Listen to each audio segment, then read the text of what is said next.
all of life's miseries is not part of God's plan. Mao din nakapaglaom, dili day na part sa plan sa Panginoon.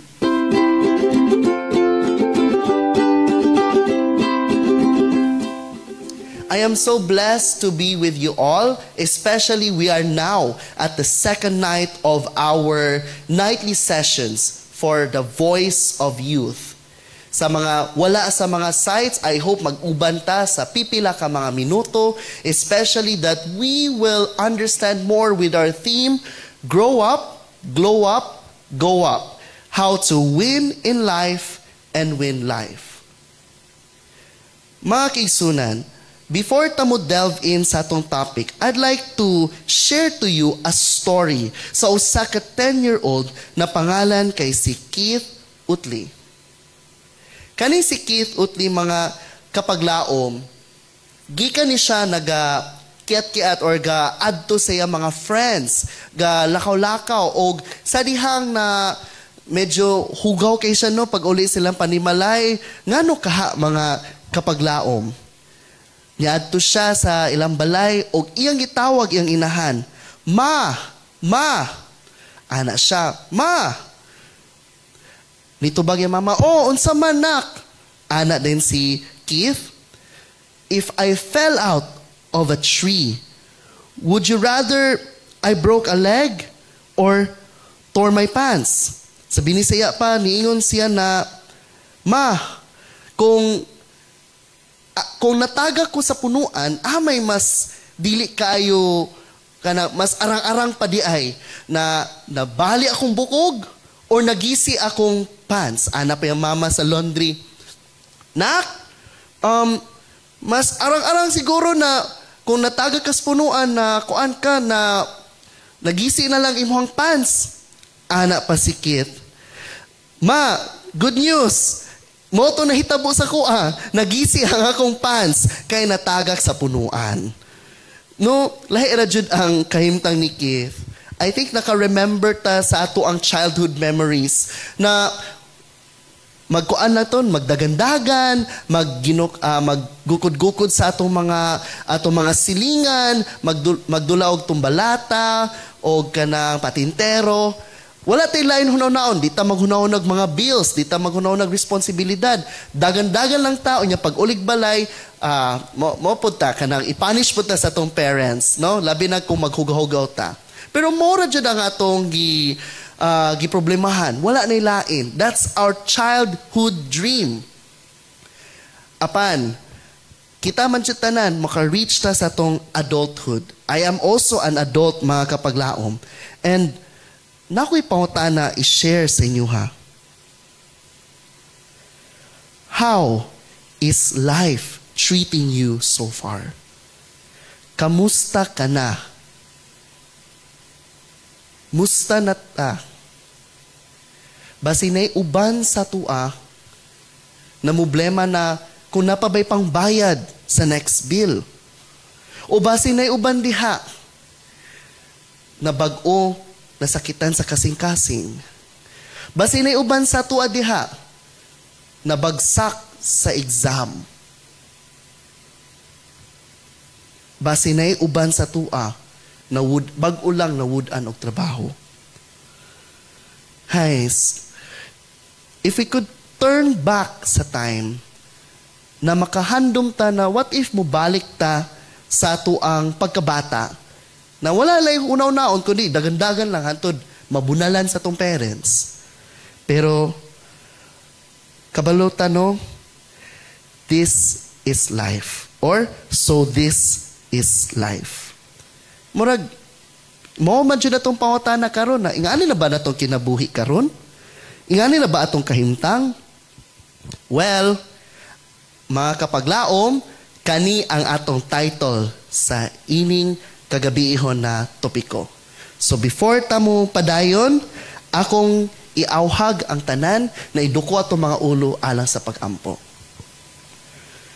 Amahan nga langit nun na nag-iya sa tibok kalibutan, among idayeg imong ngalan, og ining kahimtang, ining kagabiihon, kauban sa mga kapaglaom, na among sabto na among kinabuhi karon na this is our life.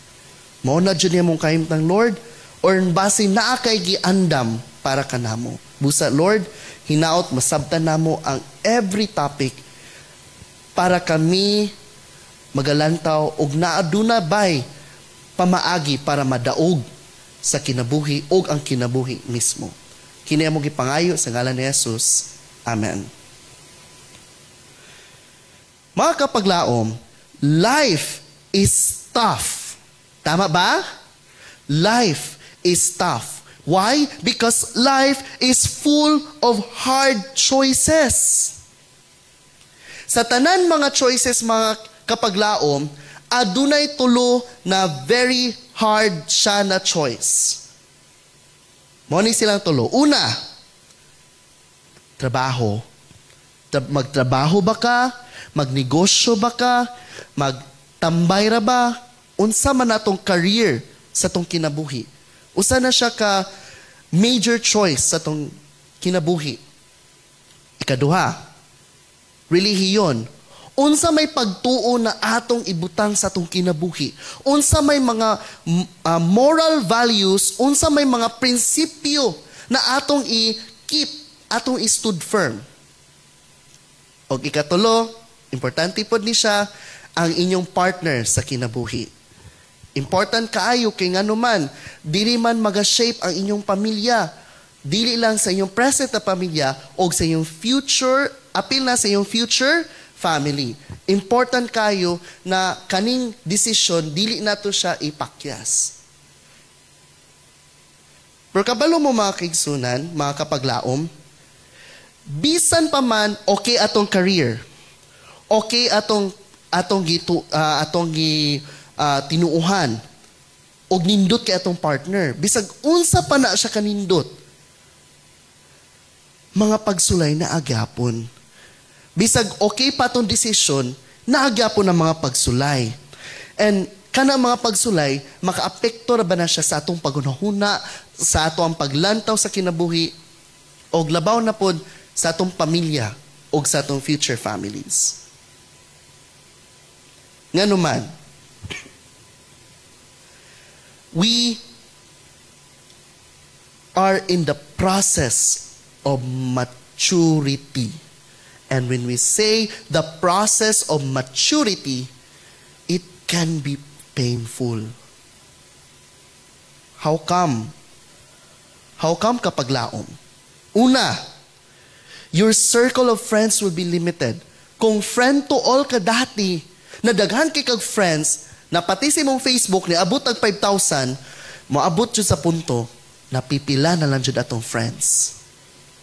Ikaduha, Munang isa po din siya sa kong fear na basin mo abot sa punto ako na mo process og death certificate sa akong loved ones. This is one of the painful maturity. No? Let's pray na di ta mo abot anak pa. Pero mahitabo dyan na siya. And kani, pangatlo, bisag unsaw na to pag-strive na maging healthy, maging okay atong panlawas, di dyan na malikayan na atong panlawas magkadugay, magka-deteriorate. Muna ma-surprise no, na natin mga kapaglaom na nindot man unta iyang status, iyang health. Pero, siya may nauna sa tua. Dili dyan na to ma-expect ang ing-aning kahintang mga kapaglaom. So, daghay mangutana ani no?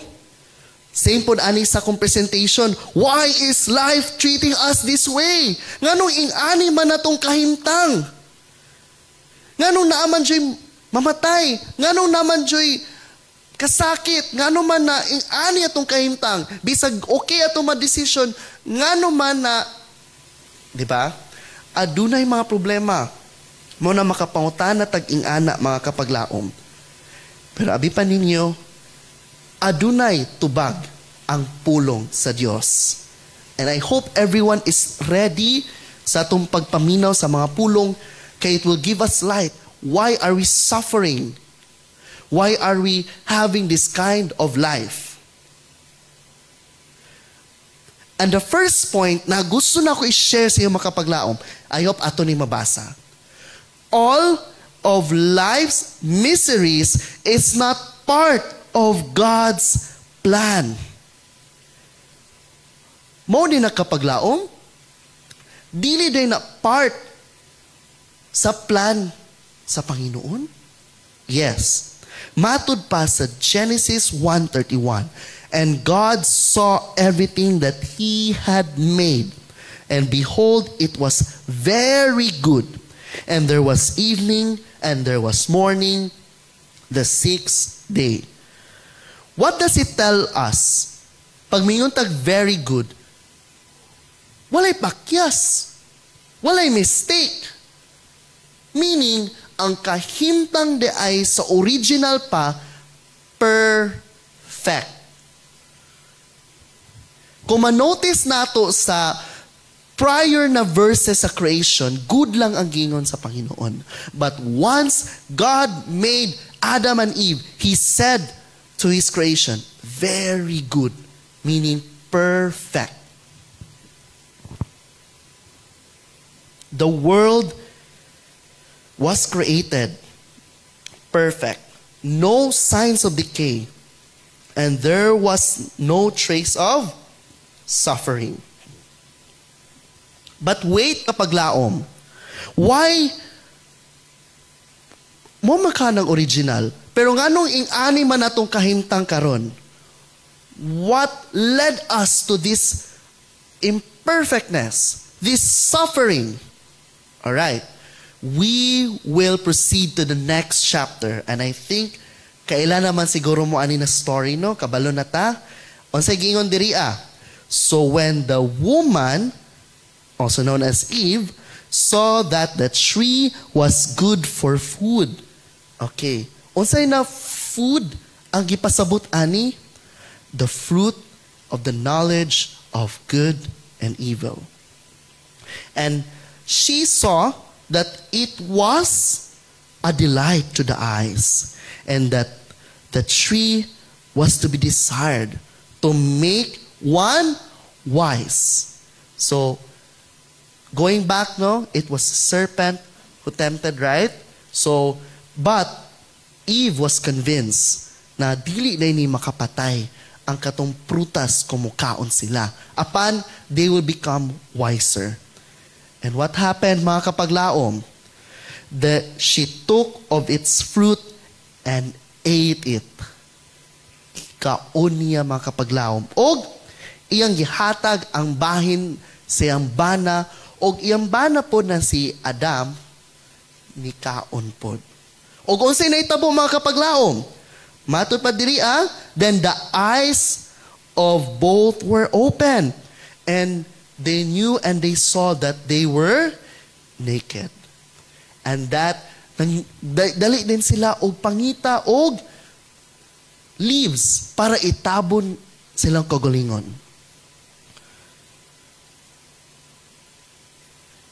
Genesis 3 narrates the sad story of the fall of man, because Adam and Eve failed to follow God's instruction. Unsa instruction ni Lord?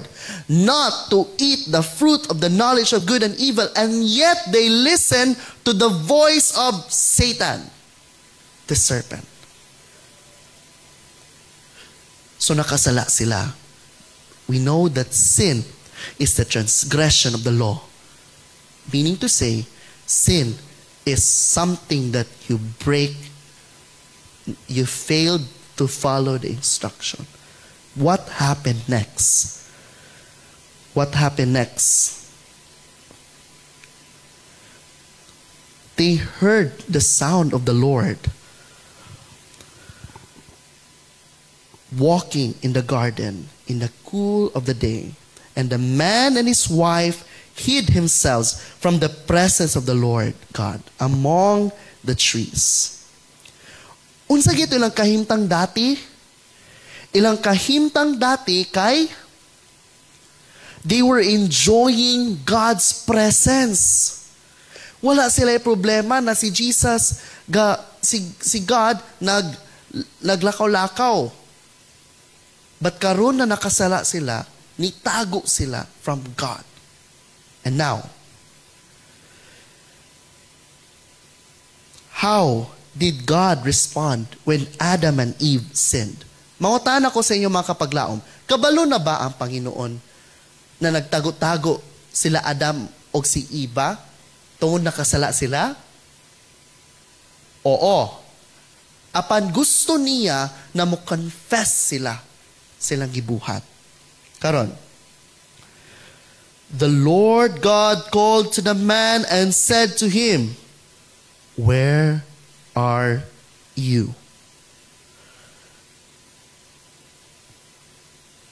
And he said, "Who told you?"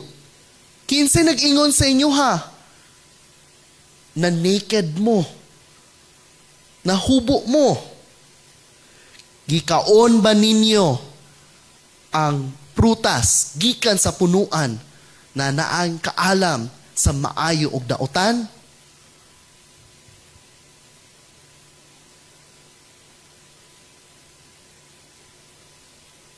Ang nahitabo dito mga kapaglaom, kay nagsugod sila og blame game. Diba una kay nikoan sila na, "Oh Lord, nakaon mi sa prutas, kay ingon daw okay ra." Unsay first gi-blame? Kasi una gi-blame si Eve. Siya, tungod man aning babae, Lord, siya ay nagpakaon sa ako aning prutas. Yan sinitabo. Si Eve po, iyan na po gi-blame kinsa ang serpent. O gina niya ang serpent. Gina niya na, ang serpent mo'y nag-ingon na okay daw ni siya, na pwede daw ni siya makaon. Pero, wala na. Bisag unsaon pa, nasugdan na ang broken relationship.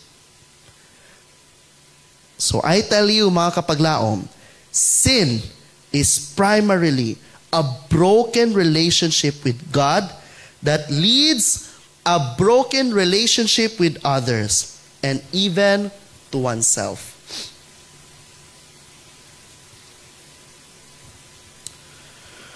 Hay, ana jud ang kahintang sa sala.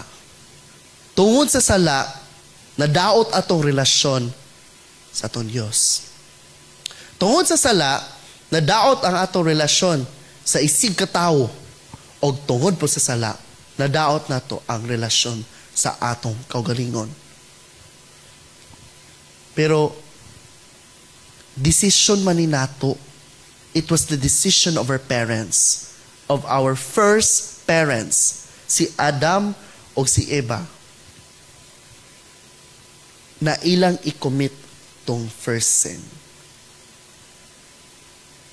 And since kita, mga lineage mata ni Adam o ni Eva,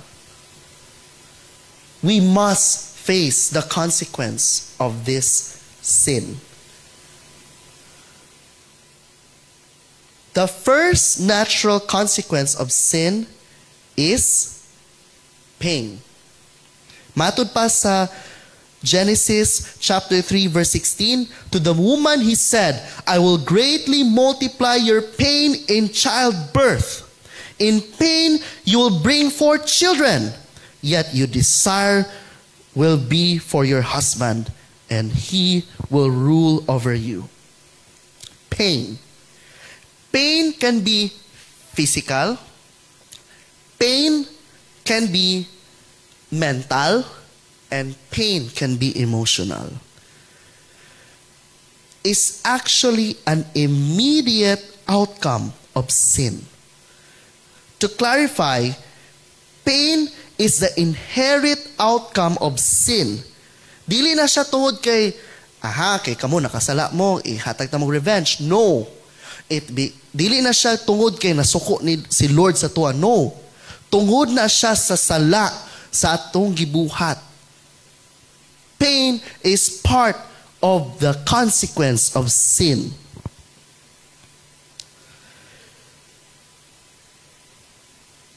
Conversely, God is actively involved in transforming our pain into blessing. Mo nang night times no na sometimes our pain can lead to blessings, no? Because God is actively involved from making our pain into blessings.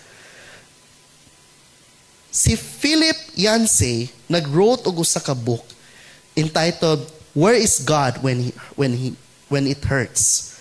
And he mentioned that many Christians would think that pain is God's only one mistake.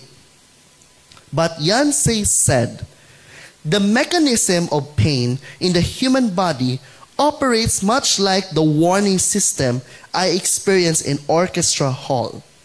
Pain sensors loud alert my body to danger. It hurts and force me to concentrate on the problem area. Example, let's say, naipit ka. Example, naipit ko sa akong kagulingong laptop. Pag dili na ako ma-feel ang pain, magkadugay, maunsa man akong kamot sa laptop, ma-constrict siya. Mag-violet na noon akong kamot. O niya, horribly, maputol na noon. So sometimes pain are warning signs that you're in trouble. Para dyan na ako mapaakan taglamok good. Kung dili ta maka-feel og pain, kadugayan ana, either mahot ng tagdugo or masakit ta.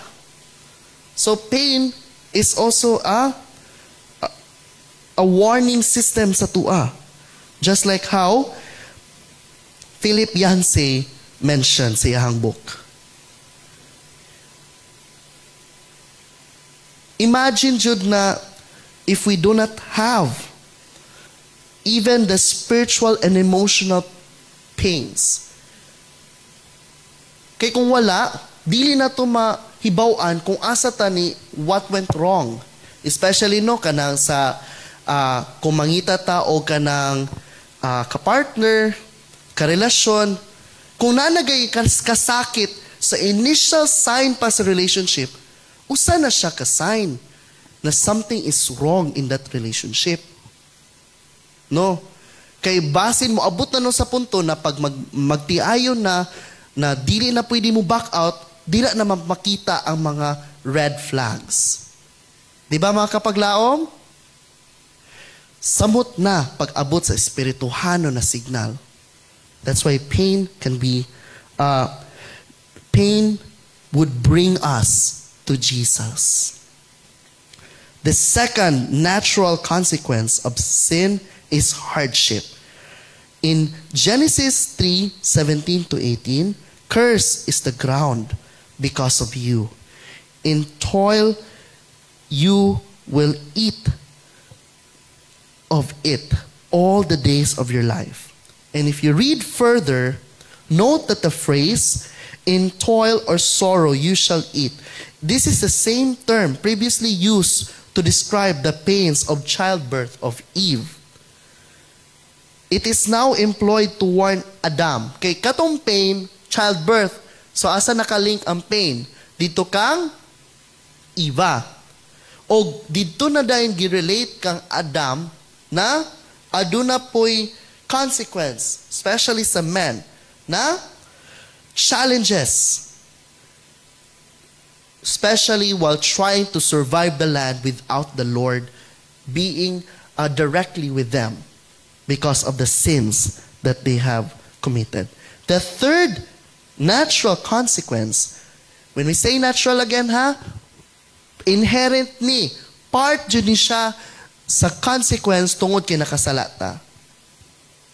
And this is not, dili ni siya akong favorite na consequence, no? This is one of the worst consequence. Death.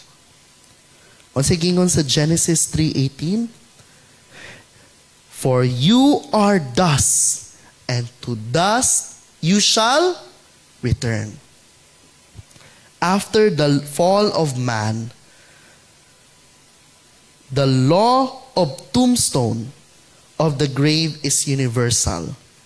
In the words of a theologian named George Knight, nagaingon siya, it declares that there are enough to go around, that every person gets one sooner or later. For some of us, the route to the grave is short, while the others is long. But for all, it is certain. Sa Binisaya pa, naiuban, dali na sila makaadto sa ilahang lubnganan. Naiuban, dugay pa makaabot sa ilahang lubnganan. Pero para sa tutanan, kita tanan asa tapadong sa atong lubnganan. Sa atong tombstone. Romans 6:23 explain na for the wages of sin is death. Because we all have sin. That's why we will die. In Romans 3:23, for all have sinned and fall short of the glory of God. Kaya ang consequence sa sin is death. Tapos, kita tanan ni fall short on the glory of God. So logically speaking, we're all gonna die. And the fourth natural consequence of sin is by far the worst, is spiritual death. Mga kapaglaom, just as sin came into the world through one man and death through sin, and so death spread to all men because all sinned. Munang kabantay tano, nga naman ang mga innocent na mga kabataan, makaingon tag, wala man tana ni sala, ang mga babies. Pero nga nung una man sila mamatay. Isa na victim sa early na death is my brother. Akong kuya, mga kapaglaom, before siya gigawa sa akong mama, sa iyang womb sa akong mother rather, natuok siya sa iyong kagalingong cord. O tungod po sa doctors na wala po sila wala nila nabantayan, pero natinga sila na ang heartbeat dili siya parehas sa kanang kabayo na paspas. Tinga sila hinay man og padagan iyang heartbeat. Pero wala ra sila ha. Kaya sige lang basta nagluya lang ingana. Hangtod paggawas na lang dito na nahibaw na namatay na di akong kuya ato. He was so innocent. He was just a baby. Nganong namatay man. Tungod ani, mga kapaglaom. Because natakdan ta sa sala.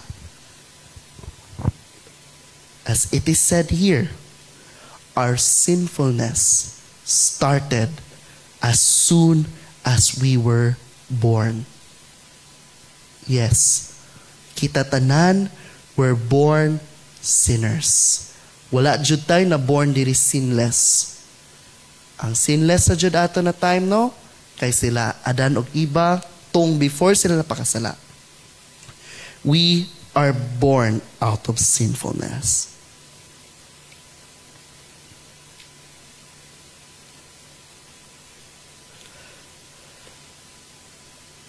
In Psalms 51:5, behold, I was brought forth in iniquity, and in sin did my mother conceive me. Wala ta nahimong makasasala tungod sa atong mga gipangbuhat na sala. Pero tungod kay natawhan tang makasasala, mo nang kita makabuhat og sala. Di dyo na malikayan mga kapaglaom. Bisag unsaon na ito pagbinuutan, na dyo'y tendency na makasala dyo ta. No matter how good we are, no matter how religious we are, we have the tendency to commit sin. Because we are born sinners. We are born of sinfulness. What does it mean to be sinful? Kung ay mangutana, unsa may kahimtang, so sa ka makasasala. Matod pa sa Ephesians 2:1, and you were dead in the trespass of sin. And ingon pa sa sa Colossians 1:21, and you who once were alienated and hostile in mind, doing evil deeds. So the verses affirm that we as humans are bent towards sinning. And it is contrary, no, especially to Sigmund Freud, na we have what we call the natural goodness by Jean Jacques Rousseau and Sigmund Freud. If I'm correct me if I'm wrong, no, kapag laom sa pag-pronounce. Ingon sila, ang humans naturally good. Naturally good, mga kapaglaom. Apan, the Bible tells us, and this is the truth, we can do more bad things than doing good things because of sinfulness. Tungod sa tong kahimtang karon, kikita makasasala. For we know that the law is spiritual, but I am of the flesh, sold under sin. I do not understand my own actions, for I do not do what I want, but I do the very thing I hate. No? Grabe kita mukuan sa mga wrongdoings. Pero that's the very thing that we're doing every day. We are bent towards sinning, mga kapaglaom. So atong pangutana karon, mga kapaglaom, how can a sinful human being be saved? Now here's the truth, mga kapaglaom. Due to our inherent sinful nature, we are incapable of consistently making righteous choices, let alone choosing to follow God. The task of reaching out to God is exceedingly difficult for humanity, and even more so when it comes to saving oneself. That is why we need an external force for us to be saved. Pangutana, kinsa man ang external force, mga kapaglaom? Makita nato sa Philippians 2:12 and 13. Therefore, my beloved, as you have always obeyed, so now, not only as in my presence, but much more in my absence. Work out your own salvation with fear and trembling. For it is God who works in you, both to will and work for His good pleasure. The verses tell us that we can be saved by our own works, with the phrase, work out your own salvation. Murag, ingana pagtanaw nato no, ay, we have to save by our own salvation. Pero, kung inyong basahon pa o padayon, makita nato na, for it is God who works in you. Meaning to say, mga kapaglaom, our salvation is made possible because of Christ. Wow. Ingon pa sa Ephesians 2:8-9, for by grace you have been saved through faith, and it is not your own doing. It is the gift of God, not a result of works, so that no one may boast. So again, baliko na to ha. Makaluwas ba ta sa to kagulingon? Dili, di ba? Tungod sa atong pagka makasasala, because we are born sinners.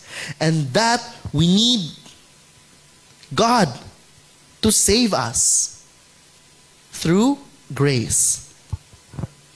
Karon, the Bible talks more about the process of salvation. First, God reached out to man through prevenient grace. Unsay prevenient grace kapag laom? Matod pa sa Romans 5:8. But God showed His love for us, that while we were still sinners, Christ died for us.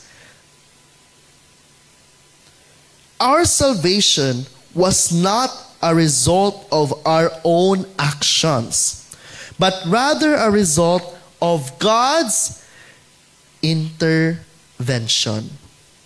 Tungod siyang gugma, mga kapaglaom, God extends His hands to His sinners, to the sinners, meeting their needs, offering protection, and showering them with blessings. Og tungod ana, mga kapaglaom, ilan na dayon ma-acknowledge ang goodness sa Panginoon. Ilang ma-appreciate ang gihatag sa Panginoon sa ilaha.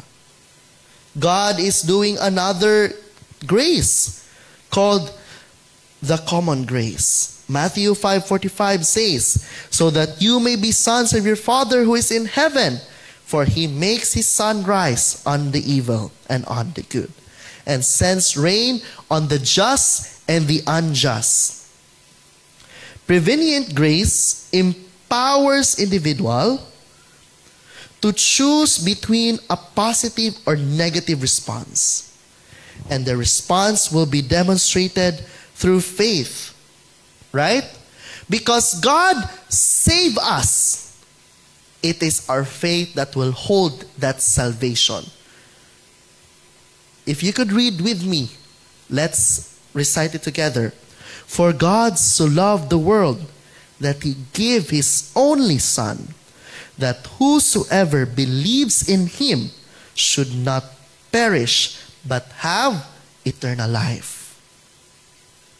Those who believe in Him will not perish. We will experience salvation by being justified or justification. If we respond in faith, our sinfulness our actions in the past will be justified. And who will justify us? It is through Jesus. Therefore, since we have been justified by faith, we have peace with God through our Lord Jesus Christ. Amen to that. Justification is the divine act of pardoning sinners and pronouncing them as righteous. Kita daw na makasasala, we will be justified by Christ, by His sacrifice. And through our faith, we too will be justified through Jesus. However, mautana ko siya mga kapaglaom, mawala ba ang atong pagkamakasasala? Dili. Mao na matingatan no, labi na sa itong makapaglaom na kanabitong mag-expect dayon na paghuman dayon og pa-transform, baptize, ma-expect dayon na, hinlo na. Hinlo ta in terms of our past mistake. But still, we were born in sinfulness. Nagyapon atong pagkamakasasalang pagkatao. Because we are already been corrupted. We are still bent to sinning. Pero mga kapaglaom,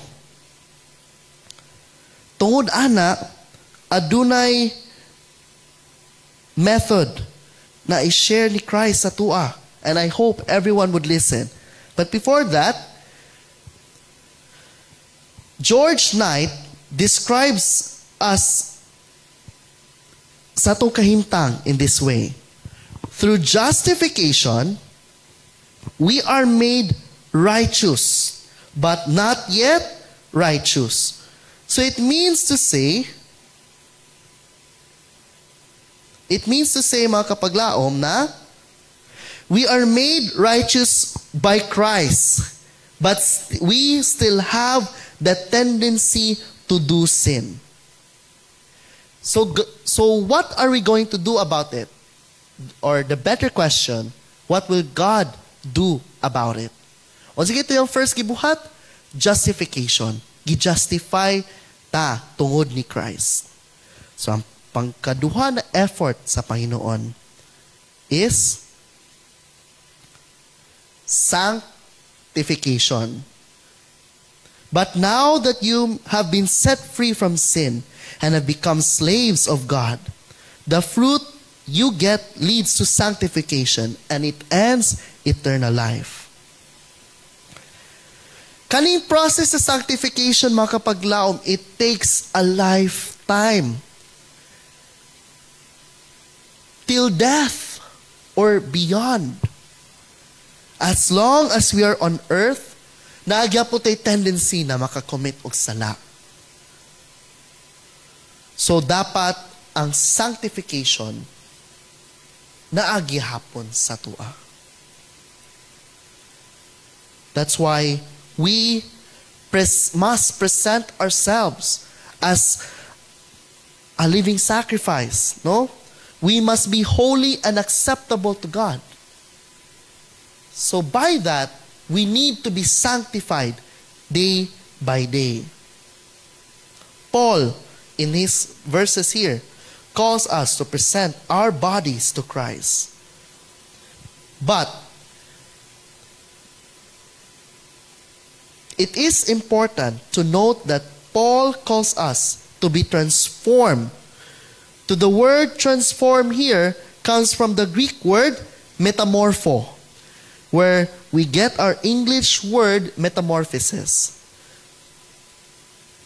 This is the change of a caterpillar turning into a butterfly. Sanctification is like that. This is a gradual process. But remember, gradual siya na process but comes to a total transformation. Karon, I'm sure na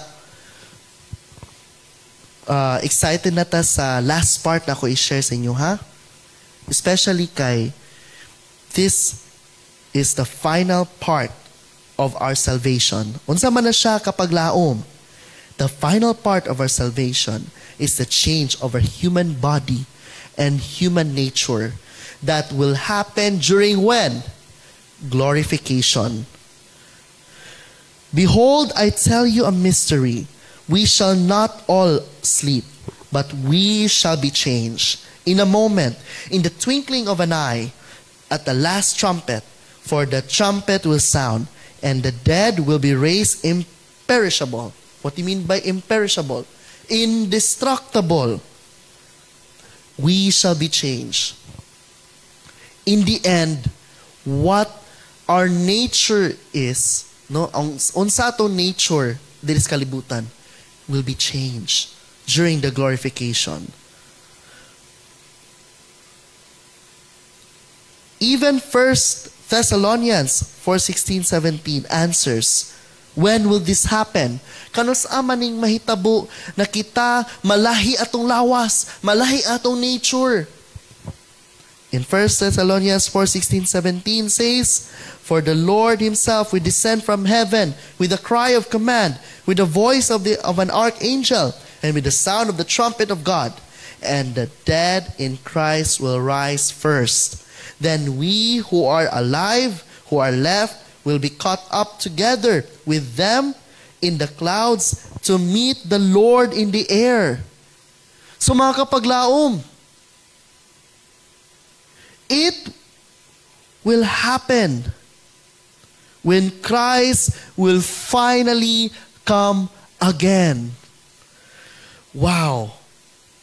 What a nice na event soon. What a nice na promise that our once sinful bodies will turn sinless. That's why there's a promise here. Let not your hearts be troubled. Believe in God. Believe also in me. In my Father's house are many rooms. If it were not so, would I have told you that I go to prepare a place for you? And if I go and prepare a place for you, I will come again and will take you to myself. And where I am, you may be also.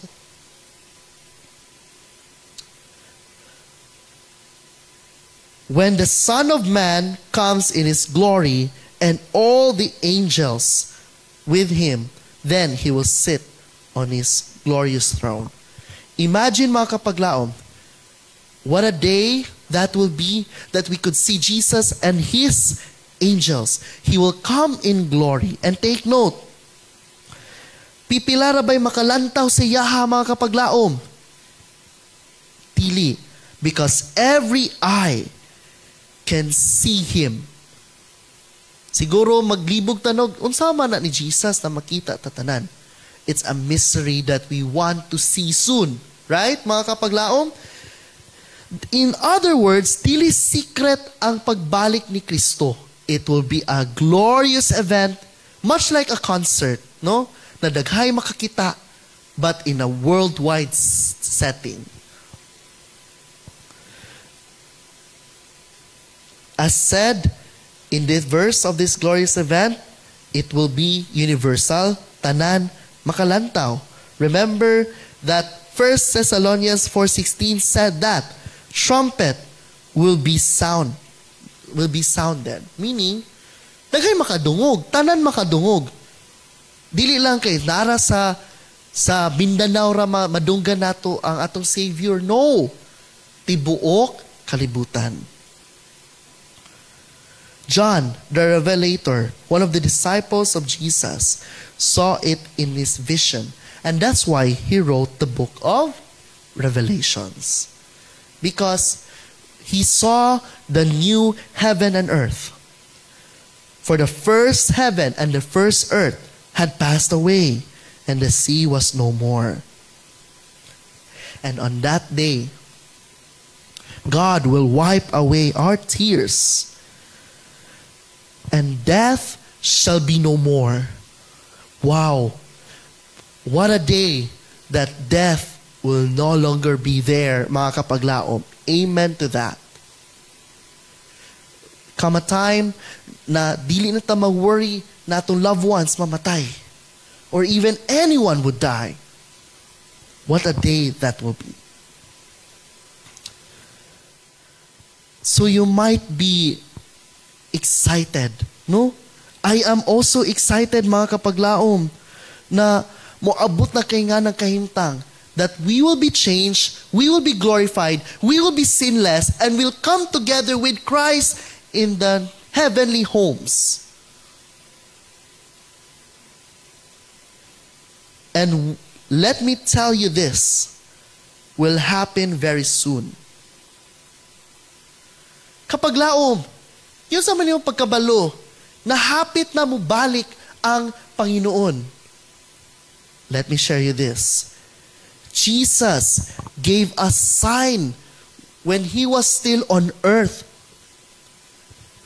Let me share you the signs. Una, wars and commotions in Luke 2:19. Mga kapaglaong, witness naman siguro ta sa war, no? Sa Ukraine, o sa Russia, sa Israel, o sa Gaza. And let's not pray, no? Moabot sa punto, Philippines o tong isa, no, na country. We hear wars and rumors of war. Check. Jesus is coming soon. Maura dyan na kapaglaom. Napa.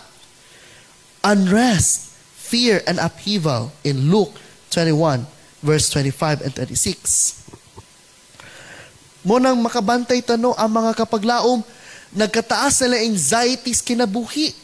Fear. Their fear of what's happening in their lives. Especially sa mga problema na itong gi-face karon, sa mga pagsubok, mga pagsulay. That's another check. Mora dyan na kapaglaom. Napa. Increase of knowledge in Daniel chapter 12, verse 4. Siguro sa itong mga parents o itong mga grandparents, itong mga uncle, auntie, kay numdum man siguro mo no, na atong cellphone dati kay flip-flop lang, no? Kanang ana-ana lang, keypad. Pero karon, Naanatay mga cellphone na pwede pwede siya sa atong glasses. Meaning, ang atong glasses, pwede i-click maka-record na.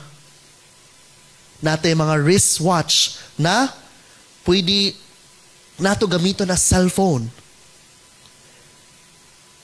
And kabalo naman siguro in this phase, it's the age of AI. No? To those who are using ChatGPT, DeepSeek, Meta AI, those are the products of the signs that Jesus is coming soon. Big check. We also have moral degeneracy or decline of spirituality. Siguro dili na to ma-observe dili sa Philippines kay grabe man kay ka-religyoso, right? Pero kung iyong tanawon ang European nations, nagkadugay, nagkababae lang spirituality. There's an ongoing rise of atheism. Those who do not believe in God. And I believe na nag-spread siya widely. Why? Because there were moral degeneracy. When we say moral degeneracy, nagkadugay ang mga tao, nagkawala og batasan.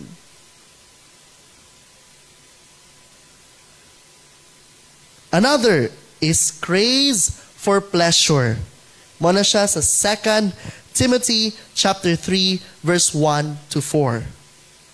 What do you mean by craze for pleasure? Niabot sa punto mga kapaglaom na tungod silang pagka-selfish kay they were craving for pleasure. They would do anything for pleasure. I believe kabalo na taon sa mga pleasure mga kapaglaom. It could be sexual, it could be fame, it could be power. Everyone's craving for that. And for selfish reasons. Right? Check. And of course, di na ito malimot. Naputay, natural disasters and upheaval. Kabalo man ta sa kahimtang nato, daghan kay wildfires, daghan kay volcanic activities, daghan kay linog. It's all one of the checklists. There's so many things Jesus has shared to us. Do you believe now na hapit na mubalik si Jesus? Karon, all these are already happening, and the Bible tells us this. Now, when these things began to take place, straighten up and raise your head, because your redemption is drawing near. Sabi ni Saya pa, kung nahitabo na gani mga sinyales, i-ready na inyo mga kasing-kasing, i-ready ninyo paghunahuna kay hapit na kumubalik o iluwas na mo. Amen to that mga kapaglaong? So kung pauta na, shouldn't we be excited that soon all our pain, all our sorrow will end when Jesus comes? Shouldn't we be excited that He will come very soon, mga kapaglaom? Our sorrow will finally vanish. Death will no longer be there. On that day, makaingon na jud ta, hay, mao na jud ni ang kinabuhi. So, this is life. In Revelation 22:20 says, He who testifies these things say, surely I am coming soon. Amen. Come, Lord Jesus. Let's say it all together. Come, Lord Jesus. Come. Sa kung pawatana karon, will you give your life to Jesus? who offered salvation for you? Will you give your life to Jesus while we will wait for Him to come very soon? If you would like to give your life to Jesus, join me in standing right now. If you want to stand, stand. Join with me. Kung asa ka karon, kung nara ka sa iyong sala, sa iyong trabahuan, or kung asa ka karon, stand. Join with me. Let's stand for Jesus. Let us pray. Father God, we are grateful for this wonderful message that we have heard this evening. We thank you, dear Father, especially you shared to us that there come a day that we will be no longer suffering because of the sins that we have made. For there come a day that our sinful nature will be no more. No more sorrow, no more pain, no more death. And we would all say, so this is life. Father, I pray that those who are standing right now, may you bless them with their decision, that they would give their life to you, as we will all wait for your soon coming. Father, we thank you for joining us, for being with us. Thank you for speaking tonight. For we ask all these things, through Christ's name we pray. Amen.